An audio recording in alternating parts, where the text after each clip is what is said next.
Hej och varmt välkomna till ett nytt avsnitt av OptikerPodden med mig, Jonas Upphagen. Enligt Världshälsoorganisationen WHO pågår en alarmerande ökning utav närsynthet eller myopi bland barn. Den globala förekomsten utav myopi uppskattas ha ökat från 23 till 28% från år 2000 till år 2010 och ökningen stiger hela tiden. Den kraftigt ökande myopin i världen leder till fler ögonskador och ögonsjukdomar. Asien är värst drabbat, men det finns även signaler på att ökningen drabbar Europa och Sverige.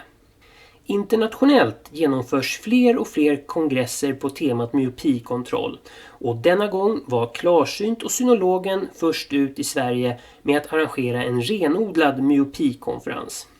Den 9 november tidigare i år ägde MYOPIDAGEN rum på Clarion Hotel Arlanda Airport. OptikerPodden fanns givetvis på plats och fick även möjlighet att intervjua några utav talarna. Konferensen var öppen för optiker och branschfolk som är anslutna till KlarSynt eller Synologen och tillsammans med utvalda leverantörer så arrangerades en hel dag med en rad intressanta föreläsningar på ämnet myopikontroll. Denna konferens arrangerades med ambitionen att fristående optiker ska stärka sin position inom området myopikontroll. Ur olika synvinklar fick deltagarna veta hur en kvalitativ myopikontroll bör utföras. Föreläsarna som fanns på plats kom både från partnerföretag, erkända kliniker, framstående specialistläkare och forskare. Konferensens stora dragplåster var Dr. Karim Makdoumi som är överläkare och ögonläkare vid ögonkliniken i Örebro. Han talade kring komplikationer associerade till myopi. Dr. Karim är dessutom en av de personer som ni kommer få lyssna till i OptikerPodden framöver. Konferensens andra stora namn var Dr. Monica Young från International Myopia Institute i Australien. Och hon talade under ämnet IMI, White Paper Findings, Where Does It Take Us? Där White Papers är en samling artiklar som sammanfattar den nuvarande kunskapen på området. Detta var Monikas enda föreläsning i Europa. På scen fann vi även optometristerna Gabi Steenbeckers som är Myopia Management specialist på ProCornea och Lovisa Fagerlund som är Professional Service Manager på Cooper Vision. Gabi och Lovisa föreläste gemensamt 2 pass med tankar om hur man kan arbeta med Ortho-K och MySight för bästa resultat inom myopikontroll. Sist men absolut inte minst fann vi även Petri Eskola på scen. Petri är en optometrist från Finland som arbetar som Global Marknadsförings Projektledare på Hoya Vision Care. Där han nu fokuserar på att marknadsföra en glasögonlins vid namn Miyosmart. Miyosmart sägs kunna sakta ner den globala ökningen av myopi som vi ser i världen. Men nu har jag pratat tillräckligt mycket så nu går vi vidare till att lyssna på mitt samtal med Petri Eskola.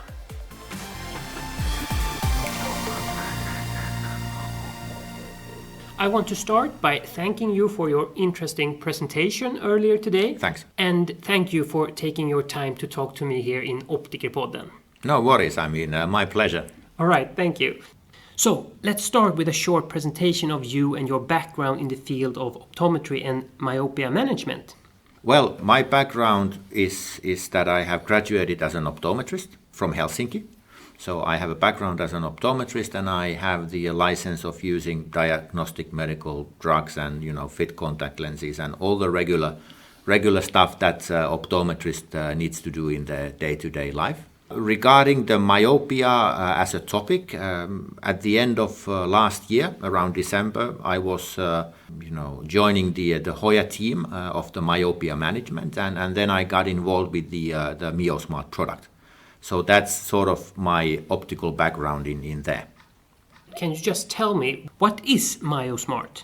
Definitely. Miyosmart is a single vision lens that is designed to reduce the progression rate of an myopia. And what it makes really unique is that, first of all, you wear it like a regular single vision lens. You have a crystal clear vision. You have no known side effects. But at the same time you are having a treatment. So it's like a perfect combination of having an easy to wear properties and having efficient way of reducing the myopia progression. What are the principles of Miyosmart? How does it work? Miyosmart is based on the myopic defocus theory, so which is one of the theories that are, let's say, within the top 3 mainstream ideas how myopia can be, influenced today. The idea is that we want to induce a myopic defocus in the central and peripheral parts of your retina, and that is the basis of how the scientist thinks today is the way to prevent that the eye doesn't grow in length. So it's really a simplified explanation. How we create the myopic defocus is based on these small plus power islands that are placed over the lens in a way that it provides you effective treatment, and then at the same time it doesn't influence your regular vision. Why is this not available in Sweden right now? It's a long story. It's not available currently in Europe, and it's not currently available also in the Americas. So at the moment we are focusing on the Asian market, and as soon as we have everything fully fixed to be able to launch in Europe, then that will happen on time. But yes, unfortunately at the moment you cannot have it in Sweden. All right. When should Miyosmart be considered for a patient? In case that the optometrist or the ophthalmologist finds out that this person is within the risk group of, let's say, rapid myopia progression, then you should start the intervention as soon as you could. So theoretically, you do not have any limitation regarding the starting age. That's up to the consideration of the practitioner. So in theory, you could fit the lens as soon as the child is able to wear eyeglasses. In your presentation, you were talking about myopia management and that the patient need to follow a protocol. What is that protocol? Well, it's a good question, because first of all, protocol is important, because without protocol you are not able to follow if your treatment is successful or not. Now, what is inside of the protocol? It depends on the product that you use.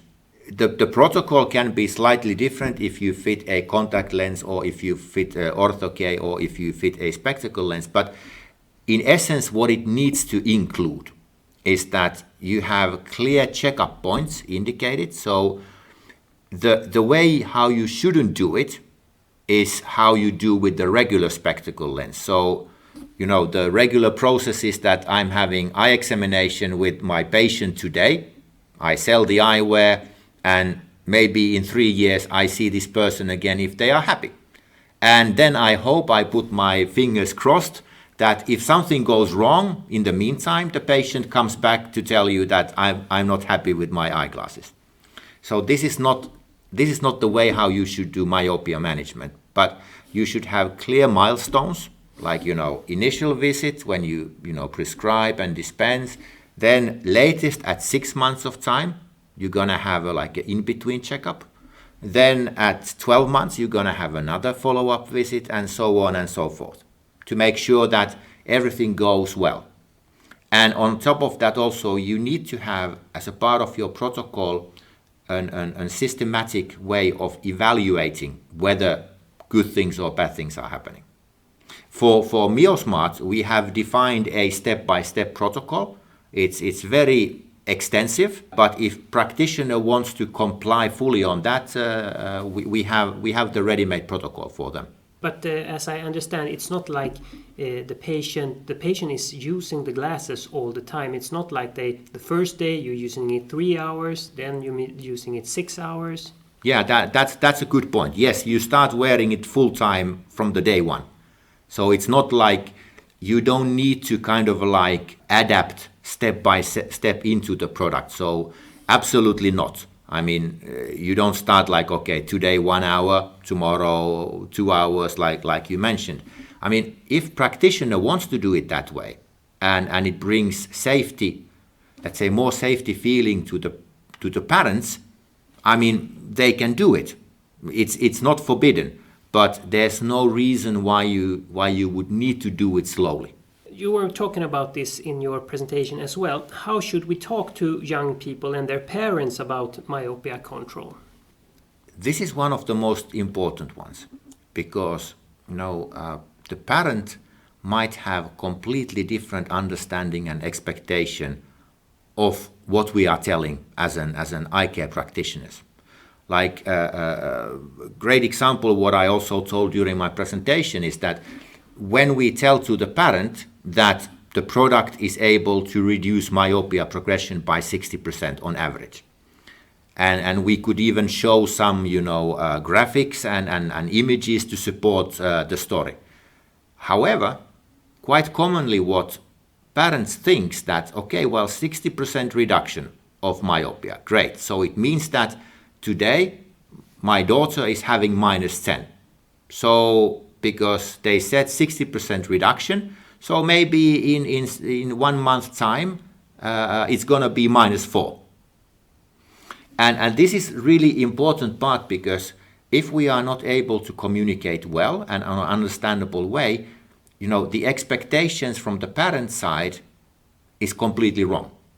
And then they are disappointed to you as a practitioner. You sold an expensive product, nothing is happening. And also, it already starts from the perspective that, people don't know about myopia. They don't even know what is myopia, because, most of the parents, how they think, if they have been wearing eyeglasses, or if they are wearing eyeglasses, is that, I don't see good enough too far. I go to see my optician, I get minus lenses, and I will see well. And that's all what they know about myopia. And there was a really interesting study, I just read about it this week, that in United States, they made a study. I don't remember which one of the big contact lens suppliers it was, Cooper Vision or J&J, or I don't remember exactly the details of the company, but they asked from the people that, how much you know about myopia, and please tell us. And it was really shocking results. They have absolutely no idea. And also the final part about the communication is that how do you explain to the kid that there's nothing wrong in you?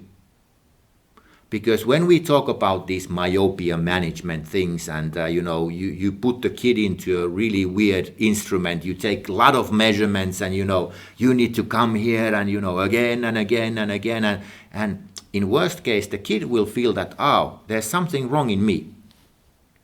And then the kid will start like, I'm wearing these glasses or contact lenses because my mom and dad is telling me you need to wear these. But inside of them, they think that, there's something wrong.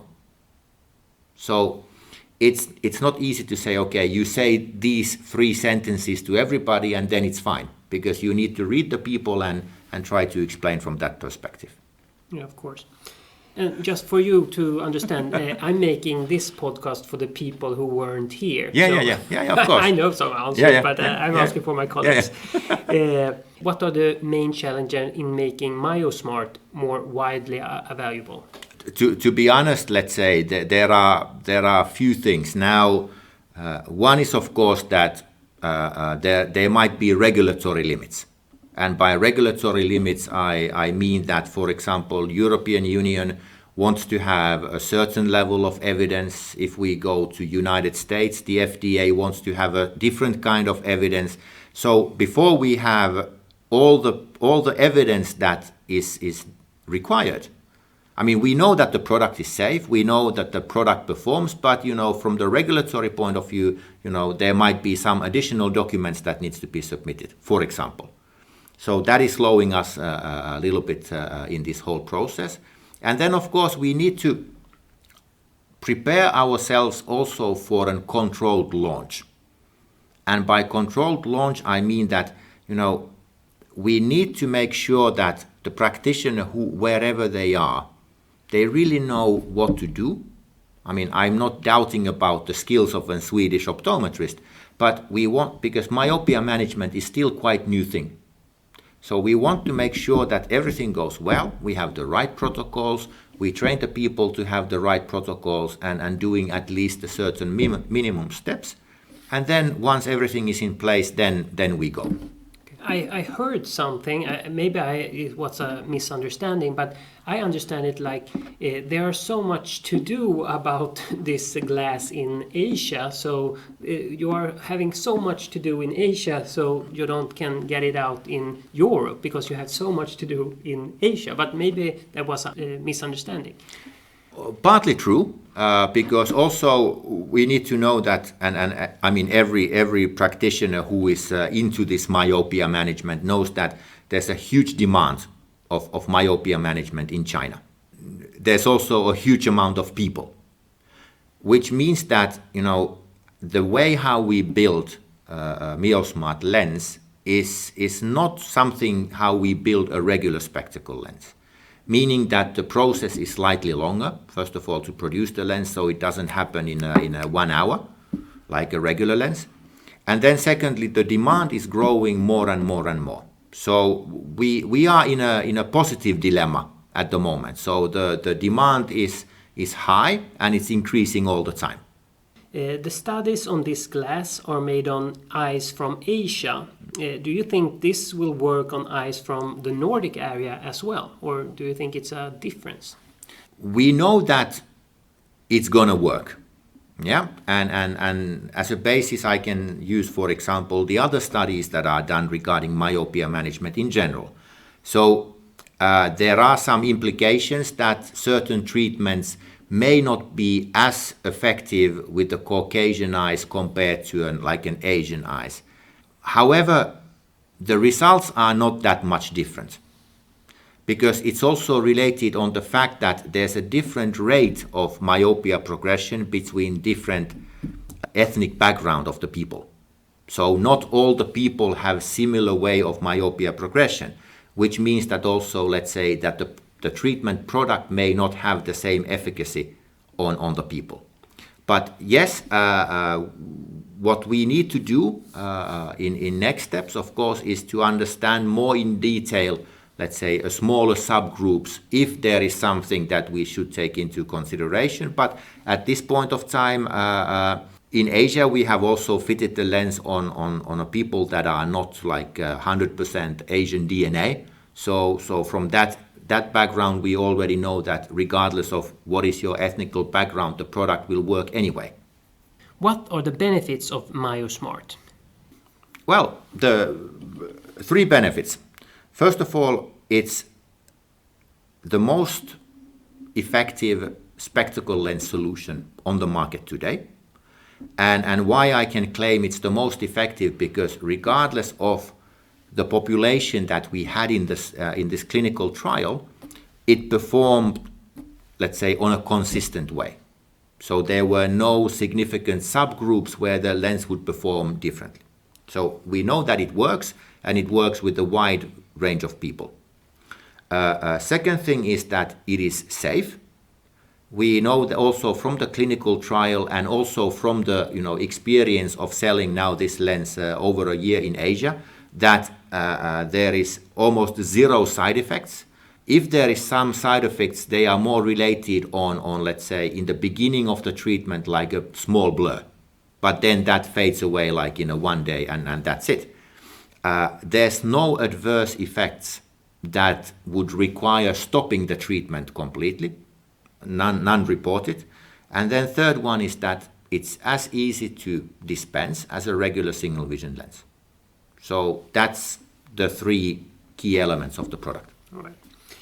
This is maybe the same answer, but can you tell us your 3 main key points from your presentation to the listeners who have not attended at the Day of Myopia today? Okay. Number 1 is that we need to, let's say, increase the awareness around myopia. But we have to be really careful that this creating awareness doesn't turn into a fear talk. Because there are already some implications here and there that, because we want to really convince the parents, we may sometimes step over the line and start, claiming how bad things will be, although it might happen only 1 in a million. So no fear talk. be educative, but don't do fear talk. That's number one.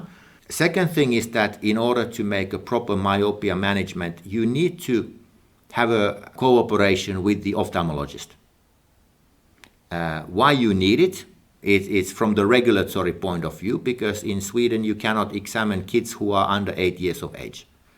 And for that you need the doctor, and you need to have a cooperation partner who will, make the prescription for the kids to whom you then prescribe the treatment. Yeah? And then, of course, let's say the third really important step is that you need to find a proper multimodal treatment. And by multimodal treatment, it means that you cannot bet all your money on one product, doesn't matter how great that product is. And most likely, what we will see in the future is that we're going to have a combination treatments, like combining contact lenses with spectacle lens like Miyosmart, or the doctor is prescribing atropine together with the contact lens, or these kind of things. So, and what came also from several presentations today is that, not only one thing works. There's no one magical bullet that fixes all the problems. Right. Do you know if there's been any studies on trying both glasses and contact lenses or eye drops as well? Currently, I'm not aware that any of these studies would have been published. Of course, there might be a publication somewhere that I don't know. I mean, it's possible. But however, in these, I haven't seen any big study that would combine like two different treatments. I know that there's a really big interest in the scientific community to conduct such a trials. For example, combining atropine with the Miyosmart spectacle lens. But at the moment, we don't have the results. So that was all my questions. So thank you very much for taking your time to talk to me here in OptikerPodden. My pleasure, and it would have been nice to have all the myopia interested optometrists here today with us in Stockholm, but unfortunately that couldn't be done. So I hope that, let's say, your listeners were able to get a little bit of the flavor through my interview, and of course, let's say, I trust that your podcast about the event will be really informative. So thank you for having the interview with me. Thank you.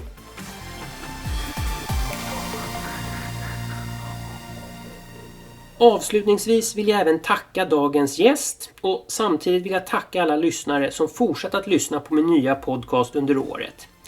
Jag vill även rikta ett stort tack till KlarSynt och Synologen för inbjudan till myopidagen, och även stort tack till min samarbetspartner Optikerförbundet som hjälper till i skapandet av OptikerPodden. Så, med de orden återstår det bara att önska en god fortsättning och ett gott nytt år. Vi hörs nästa gång 2020.